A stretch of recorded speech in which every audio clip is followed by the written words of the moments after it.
ఇక ఏపీలో మద్యం షాపులకు పర్మిట్ రూములు కూడా వస్తాయటండి. తెలుగుదేశం పత్రికే రాసింది. అదేదో ఘనమైన కార్యక్రమంగా కూడా వాళ్ళు ఫీల్ అవుతున్నారు.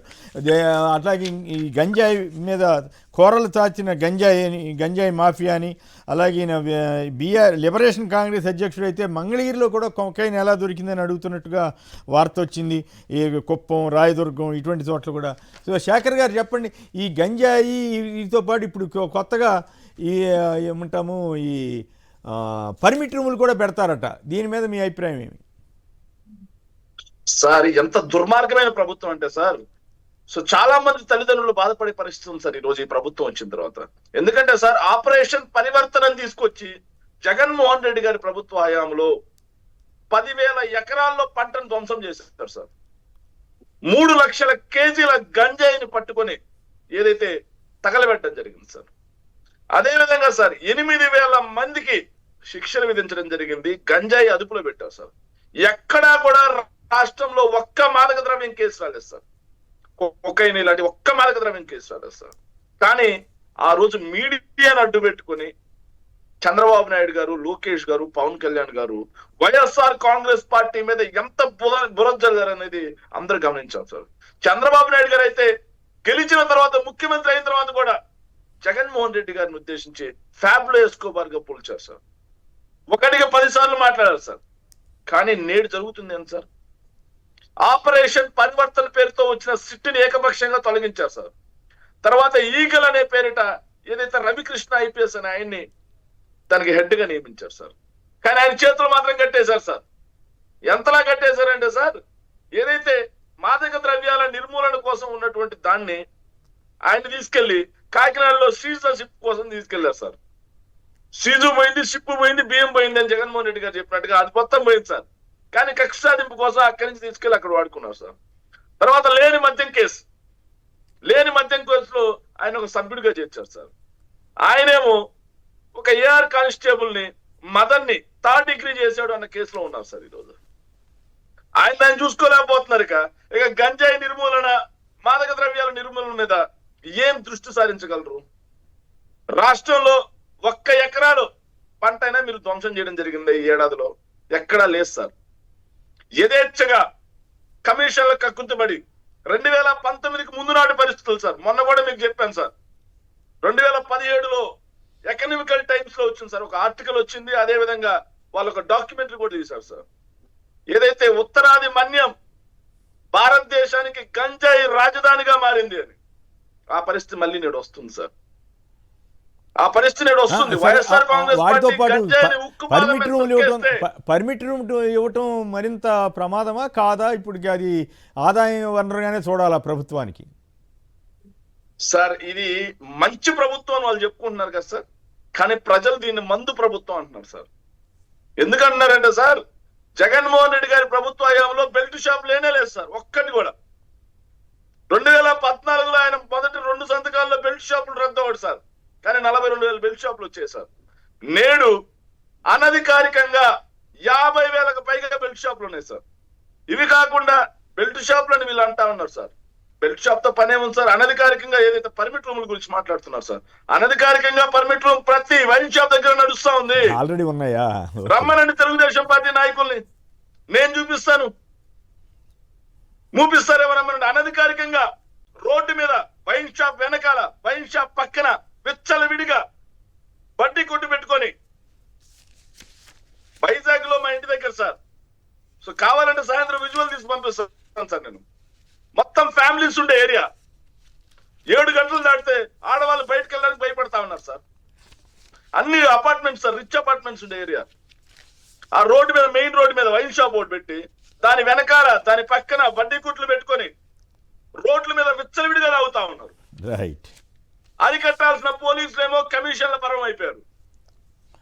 ఎక్సైజ్ శాఖ కమిషన్లు తీసుకుని చూసి చూడనట్టు వదిలేసింది. ఏదైతే అధికార పార్టీ నాయకులు కమిషన్ల పర్వం. రైట్. ఇలా సార్, ఇలా అనధికారికంగానే ఆల్రెడీ ఉన్నాయి కాబట్టి కొత్తగా వచ్చేవన్నీ కూడా అదనపు ఆదాయం అన్నమాట ప్రభుత్వానికి. అట్లయితే దీనివల్ల వచ్చే పరిణామం, సమాజానికి జరిగే నష్టాన్ని పక్కన పెడితే సమాజం ఎలా పోయినా పర్వాలేదు సార్. రైట్. ఏదైతే మందులో యువతని ముంచి జోగాడిద్దాం, రైట్ మనం చేసే తప్పులను మొత్తాన్ని కప్పిపుచ్చుకుందాం. Right okay. మురళి గారు చెప్పండి, పర్మిట్ రూముల్ని మీరు స్వాగతిస్తారా, వ్యతిరేకిస్తారా? భలే ప్రశ్న అడిగారు సార్.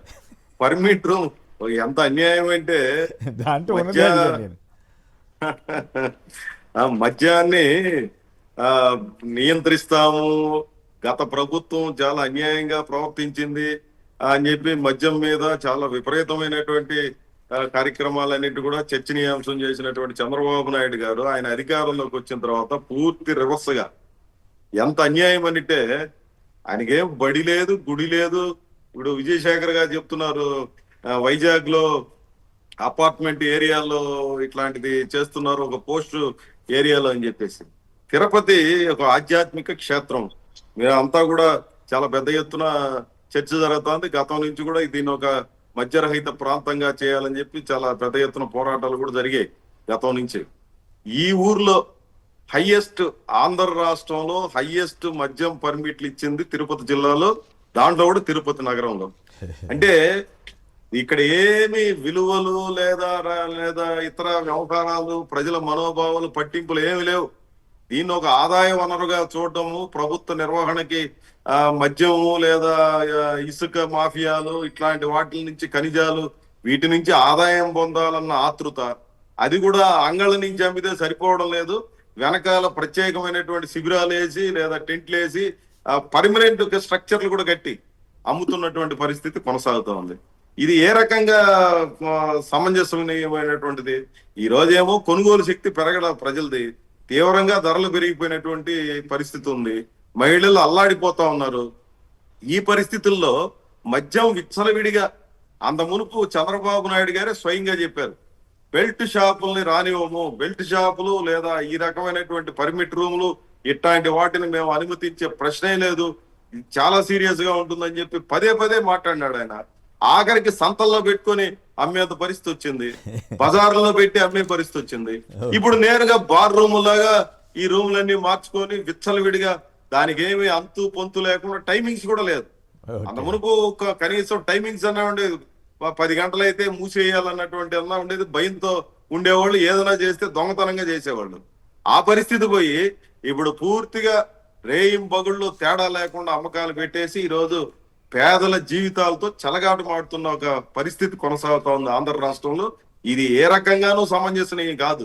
మీరు ఏదో ఒక రూపంలో ఆదాయం కావాలనే పేరుతో పేద ప్రజల ప్రాణాలతో చెలగాటమాడడం, ఈ రోజు అంతో ఇంతో తెల్లవారి నుంచి సాయంత్రం దాకా కూలికి పోయించినటువంటి వాడు దాన్ని తాగుడికి ఖర్చు పెట్టడం, ఇంట్లో అశాంతికి కారణం అవడం, బిడ్డల గురించి పట్టించుకోకుండా, భార్య గురించి పట్టించుకోకుండా, ఈ రోజు మద్యం అనే భూతము ఈ రాష్ట్రంలో ఉన్నటువంటి పేదల ఇళ్లలో అశాంతికి ఒక కారణంగా మారిపోయింది. చంద్రబాబు నాయుడు గారు ఎన్నికలకు ముందు చెప్పింది ఒకటి, ఎన్నికల తర్వాత ఆయన చేసిన ప్రకటనలు వేరు, ఈ రోజు అమలవుతున్నటువంటి పరిస్థితి వేరు.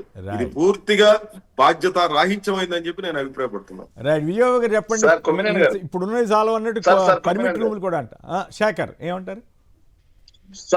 సార్ కొమ్మినేని గారు, ఒక విషయం అండి, ఏదైతే మురళి గారు మాట్లాడినప్పుడు మాట్లాడినారు సార్, కాకపోతే ఎన్నికలకు ముందే ముఖ్యమంత్రిగా చేసుండి ఆల్రెడీ గెలిస్తే ముఖ్యమంత్రి అవుతాను అని చెప్పిన చంద్రబాబు నాయుడు గారు మద్యం సీసా పట్టుకొని, ఏం తమ్ముళ్ళు సాయంత్రం వరకు పనిచేసి సాయంత్రం ఇంటికి రాగానే ఒక క్వార్టర్ దాకా పడుకునే స్వేచ్ఛ మనకి లేదా తమ్ముళ్ళు అని మాట్లాడిన చంద్రబాబు నాయుడు గారి గురించి మద్య నియంత్రణ మనం అనుకూలంగా ప్రచారం చేసి గెలిచిన మద్యానికి అనుకూలంగా ప్రచారం చేసి గెలిచిన ముఖ్యమంత్రిగా రికార్డు నెలకొల్పినట్లే. ఇంకో విషయం ఏంటంటే సార్, నేను గత నెలలో మా సొంత ఊరికి వెళ్ళాను సార్, ఉదయగిరిలో. మా సొంత ఊరికి వెళ్తే మా ఇంటి పక్కన యాదవ్లో ఒక ఆమె ఉంటుంది సార్, అవ్వ అవ్వ అని పిలుస్తా చిన్నప్పటి నుంచి నేను. ఆమెను అవ్వ తాత ఎక్కడ పోయాడు, అవ్వ కనిపించడం లేదని అడిగితే, ఇంకెక్కడ తాతనైనా పోయిన సంవత్సరం ఏదైతే పోయిన సంవత్సరంలో ఒక క్వార్టర్ 200-300 ఉండేదంట, ఒక సీసా తీసుకొని వచ్చి ఇంటికి వచ్చి కూర వండించుకొని తినేవాడు ఆయన, క్వార్టర్ తాగేసి తిని పడుకునేవాడు. ఇప్పుడు 99 రూపాయలకే సీసా అంటారు ఆయన. ఆడే 2 సీసాలు లాగా ఒక సీసా బొడ్లో పెట్టుకొని ఇంటికి వచ్చి మా అందరిని కొడతా ఉన్నాడు అన్నాడు సార్. నిజం సార్, నేను వాళ్ళకి అబద్ధం చెప్పట్లేదు. తీసుకొచ్చింది సార్ ఈ ప్రభుత్వం. మిగతా ఇంకా 2 ఇంపార్టెంట్ అంశాలు ఉన్నాయి. విజయబాబు గారు చెప్పండి, పర్మిట్ రూములు కూడా తీసుకొస్తారట ఏపీలో మద్యానికి. అట్లాగే చూశారు కదా, కుప్పంలో కూడా కొట్టుకున్నారంట, ఇది గంజాయి కోసం అంట. అట్లాగే మామిడి తోటలో గంజాయి సాగంట. ఏమిటి ఇదంతా? చాలా ఘోరమైన పరిస్థితి. ఇప్పుడు వాళ్ళ సాక్షి బ్యానర్ కథనంగా కూడా ఇచ్చింది, కోరలు చాచిన గంజాయి మాఫియా అంటూ. సో ఈ పరిణామాలు ఇవి చాలవన్నట్లు ఇప్పుడు పర్మిట్ రూమ్లు అట. ఇందాక కామ్రేడ్ మురళి గారు చెప్పినట్టు తిరుపతిలో యాక్చువల్గా తిరుపతిని ఎన్టీ రామారావు గారే మద్యరహిత దీని కింద దాన్ని వాటికన్ సిటీ లాగా మార్చాలని ఒక దశలో ఆయన ఆలోచన చేశారు. అలాంటి తిరుపతిలో ఇటీవల కాలంలో భూమన కరుణాకర్ రెడ్డి కుమారుడు భూమన అభినయ్ ఉదయాన్నే కెమెరాలను తీసుకొని మరీ వెళ్ళి 6 గంటలకండి ఉదయం 6 గంటలకి అక్కడ షాపులు తెరిచి, మామూలుగా వాళ్ళకు టైమింగ్స్ ఉంటాయి, ఆ టైమింగ్స్తో సంబంధం లేకుండా అక్కడే కూర్చొని తాగుతూ ఉంటే వాళ్ళు క్వశ్చన్ చేశారు. క్వశ్చన్ చేస్తే ఏమనంటే ఎక్కడి నుంచి వచ్చారో బాబు అంటే, వాడు ఇదేదో ఈ ప్రాంతం నుంచి వచ్చాను అంటే, ఏంటి దేనికి వచ్చావనంటే కొండ మీదకి వెళ్తానని. మరి కొండ మీదకి వెళ్ళేవాడు ఇక్కడ ఏం చేస్తున్నామని చెప్పానంటే, ఇక్కడ మందు కొట్టేసిన తర్వాత అక్కడి నుంచి వాడు కొండ మీదకి వెళ్తాడంట. అంటే ఇక్కడ కనపడింది, నాకు కనపడేసరికి సరే ఇక్కడే కూర్చున్నాను అని. అంటే ఎంత దిగజారిపోయింది ఈ ఆంధ్రప్రదేశ్లో పరిస్థితులు అనే దానికి ఆ ఒక్క ఉదాహరణ చాలండి. పోనీ వాళ్ళు కెమెరామెన్ని తీసుకెళ్ళి వార్తలు ప్రసారం చేసిన తర్వాత అయినా దాన్ని అక్కడ సీజ్ చేసి వాళ్ళు యాక్షన్ తీసుకున్నారంటే లేదు, కేర్ నాట్ అన్నట్టు యథేచ్ఛగా మళ్ళీ సాగిపోతున్నటువంటి పరిస్థితి. ఇంకా అలాంటప్పుడు ఇక ఈ పర్మిట్ రూములు ఇలాంటివన్నీ ఏముందంటే, ఆల్రెడీ పర్మిట్ రూములు అనాథరైజ్డ్గా నడుస్తూనే ఉన్నాయి. దీనికి ఒకటే రెమెడీ ఏంటంటే, తిరిగి మళ్ళీ ఆంధ్రప్రదేశ్లో మహిళలు చైతన్యవంతమై వాళ్ళుగా వాళ్ళ రక్షణ కోసం, వాళ్ళ కుటుంబాల పరిరక్షణ కోసం, వాళ్ళ పిల్లల భద్రత కోసం తిరగబడాల్సినటువంటి అవసరం ఉంది. అంతే తప్ప ఎవరో వస్తారు ఏదో చేస్తారనుకుంటే కుదరదు.